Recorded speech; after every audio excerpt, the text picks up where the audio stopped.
Aussies are some of the best crowds in the world. They are amazing because to make them laugh, all you have to do is make fun of the British. We're either intimidated by it, we're scared of it, we find it sexy. Something's going on with that voice. It just gets people. The thing is, we kicked them out of the United States over 200 years ago, and we invited them back in when we needed judges for American Idol. So I book a bar gig in Brisbane. My dad's brother has lived in Brisbane with his family for over half a century. Go to Sydney, and I don't know if you've been to Australia or not, but Aussies are some of the best crowds in the world. They are amazing because to make them laugh, all you have to do is make fun of the British. They invaded 90% of the countries on the planet. You know that? At the time, it was 90% of the countries on the planet. And I always wondered, how did they do it? I remember asking a British friend of mine, we just celebrated July 4th, when's your Independence Day? He just stared at me until it hit me. Oh, that's right, you don't have one. You just have days that other countries gain their independence from you. But how'd they do it? I think it's that voice. That British accent does something to people. We're either intimidated by it, we're scared of it, we find it sexy. Something's going on with that voice. It just gets people. The thing is, we kicked them out of the United States over 200 years ago, and we invited them back in when we needed judges for American Idol. And America's Got Talent, and Top Chef.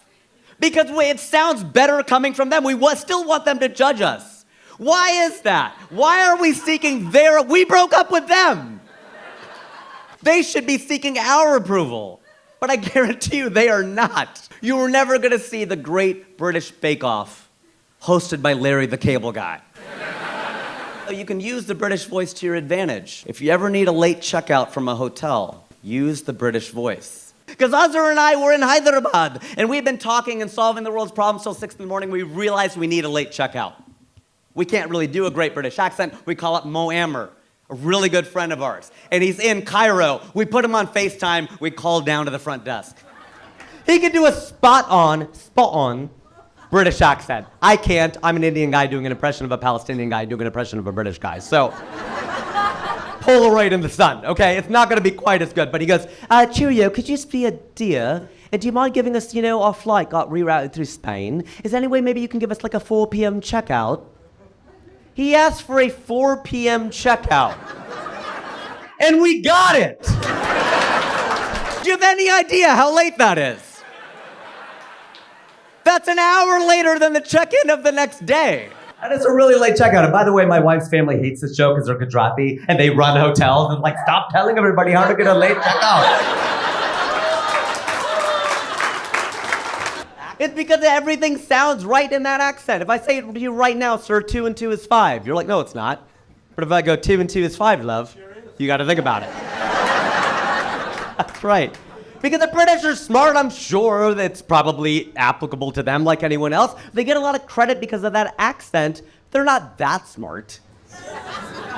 Right? You do know that the British used to send their criminals to Australia. I'm not making that up. You know that, right? Australia was a penal colony for the British. But I don't know if you've been to Australia. It's a way better place than England. It's warmer, it's larger, cooler animals. I think if the British were really that smart, they would have gone to Australia and left the criminals in England.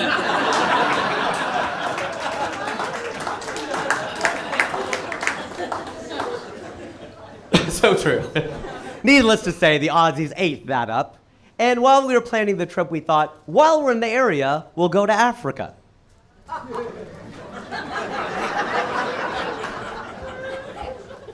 Clearly, we went to U.S. public school.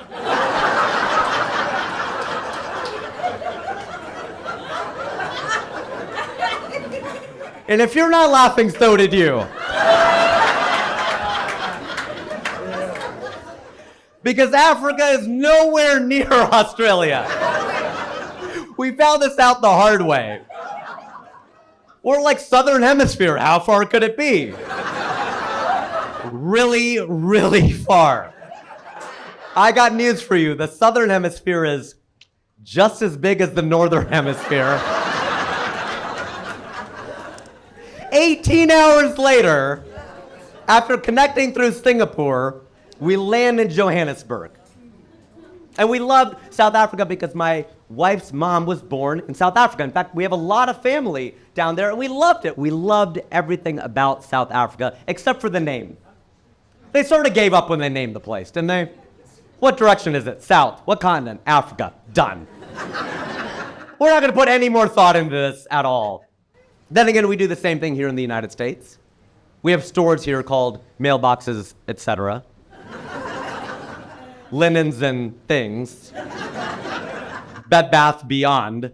What's the etc.? What things? Anything could be in that Beyond section. What's in it? We flew home through Paris, so that was Europe for us. And the French, being the French, insisted that every comedian on the lineup at this bar gig do at least one joke in French.